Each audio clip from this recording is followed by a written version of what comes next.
Washington, D.C., November 1941. Rosemary Kennedy is 23 years old. She lies on an operating table at George Washington University Hospital. Her head is shaved. Her wrists are fastened to the frame. She has been given a mild sedative, nothing more. She is awake. Two men stand over her. One is a neurologist. The other is a neurosurgeon. They have drilled 2 holes through the top of her skull. The neurologist asks her to recite the Lord's Prayer. She does. He asks her to sing, "God Bless America." She does. He asks her to count backward. The neurosurgeon pushes a thin metal spatula into her brain and begins to cut. When she stops talking, they stop cutting. She will not speak a full sentence again for the remaining 63 years of her life. This is her case file. The Kennedy family needed no introduction in 1941. Joseph Patrick Kennedy Sr. had been the U.S. ambassador to the United Kingdom. His eldest sons were being groomed for political careers that would reshape American history. The family name was a brand built on ambition, public image, and the appearance of perfection. Rosemary was the 3rd child, the first daughter. She was born on September 13th, 1918, in Brookline, Massachusetts, during the Spanish influenza pandemic. The family's doctor was delayed, pulled away to treat dying patients. A nurse instructed Rose Kennedy to hold her legs together. When that failed to slow the delivery, the nurse placed her hands on the baby's head and pushed it back into the birth canal. 2 hours passed before the doctor arrived. The oxygen deprivation during those 2 hours damaged the infant's brain. Rosemary was slow to sit up, slow to crawl, slow to walk. By the time her younger siblings had passed her developmentally, the family understood that something was different about their eldest daughter. No one used the word disability, not in a family like this. Rosemary attended public school for her early years. She repeated grades. She struggled with reading and writing, but her mother later described her as affectionate, warmly responsive, and loving, a girl who worked for every compliment she received. She was sent to a series of private boarding schools, each chosen for its support of students with learning difficulties. None lasted long. From one of them, she wrote to her father, "Darling Daddy, I hate to disappoint you in any way. Come to see me very soon. I get very lonesome every day." He did not come. In 1938, the family moved to London when Joseph Kennedy was appointed ambassador to the court of St. James's. Rosemary enrolled at a Montessori convent school. She flourished. The nuns provided structure, and the social expectations were simpler than those of the Kennedy household. She was presented at court before the King and Queen alongside her sister Kathleen. Photographs from this period show a young woman in evening dress, smiling. She was 20 years old. The war ended the London years.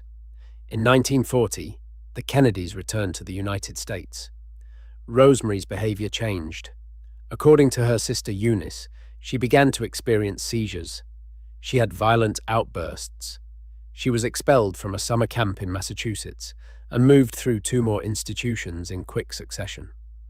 The nuns at the convent school in Washington, D.C., where she was placed in early 1941, reported that she had begun sneaking out at night. She was meeting men. She was, in the family's assessment, a risk. Joseph Kennedy was grooming his eldest sons for political office. A daughter who could not be controlled was a problem.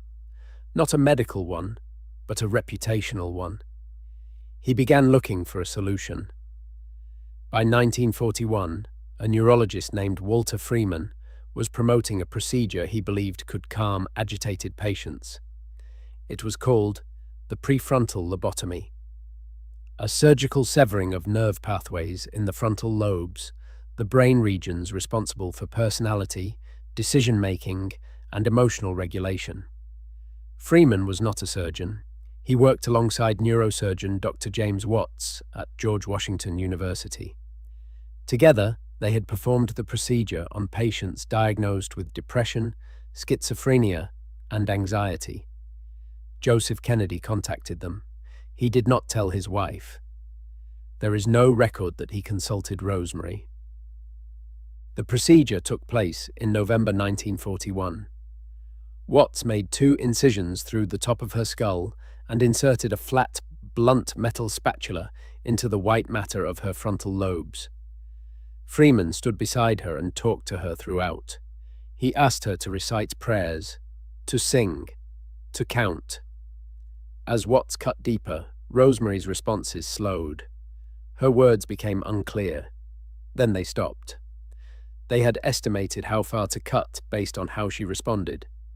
When she went silent, they decided they had gone far enough. The damage was immediate.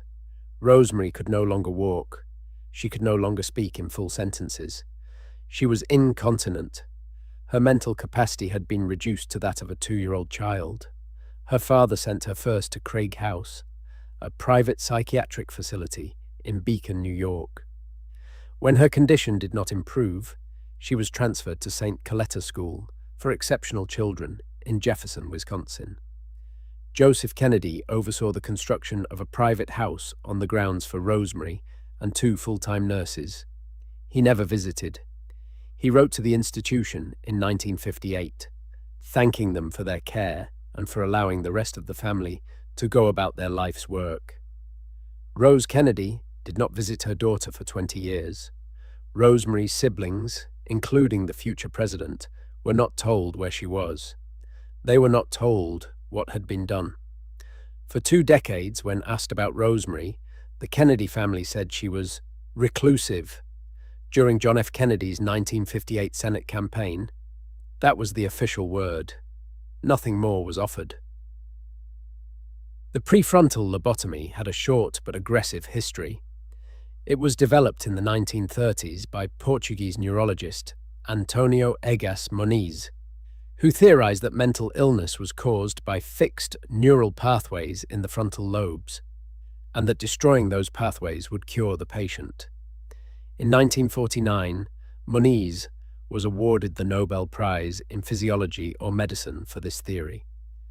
Walter Freeman saw in the lobotomy something Moniz had not: scale. Freeman believed the procedure could empty overcrowded state asylums. He promoted it with the confidence of a salesman and the language of a scientist. He described post-operative regression as surgically induced childhood and called it a necessary stage of recovery. For many of his patients, recovery never arrived.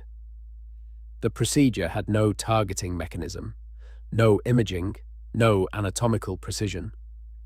The surgeon inserted an instrument into the brain and cut until the patient's behavior changed, measured in real time by conversation. If the patient stopped responding, the cutting stopped. The threshold for success was silence. Consent, in 1941, was a formality that barely existed in psychiatric practice.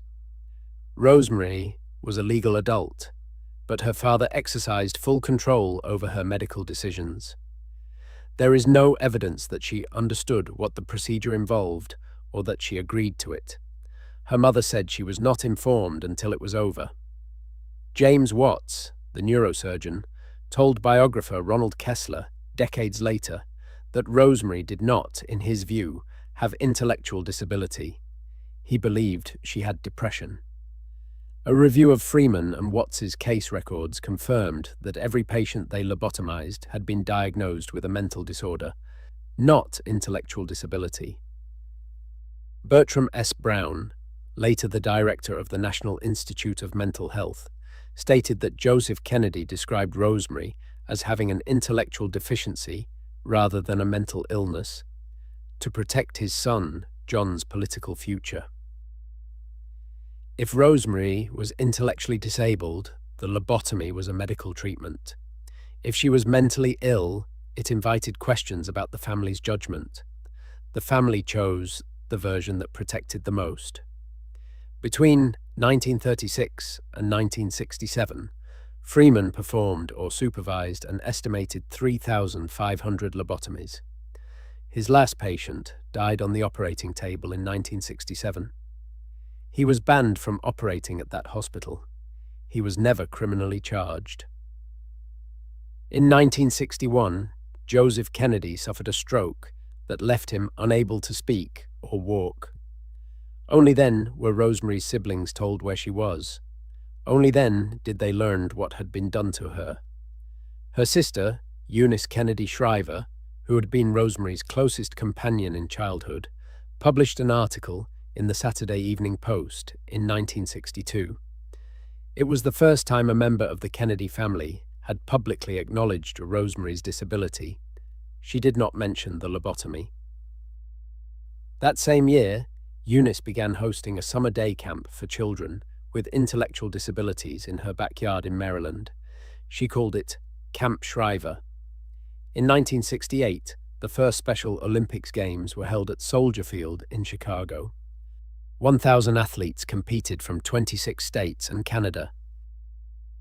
The lobotomy itself did not become public knowledge until 1987, when historian Doris Kearns Goodwin revealed it in the Fitzgeralds and the Kennedys. 46 years had passed. By then, Joseph Kennedy was dead. Walter Freeman was dead. Rosemary was still at St. Coletta. In her later years, the Kennedy family gradually brought Rosemary to family gatherings. She had learned to walk again, with a limp. Her arm was palsied.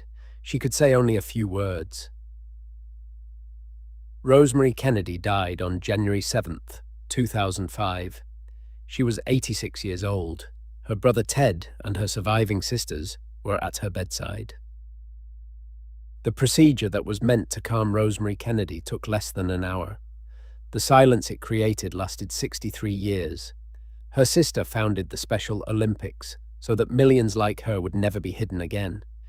One question for the comments: who had the right to decide what Rosemary Kennedy's mind should be? The next case on this channel, a substance prescribed as medicine for 3,000 years. It was mercury. This is the sealed ward.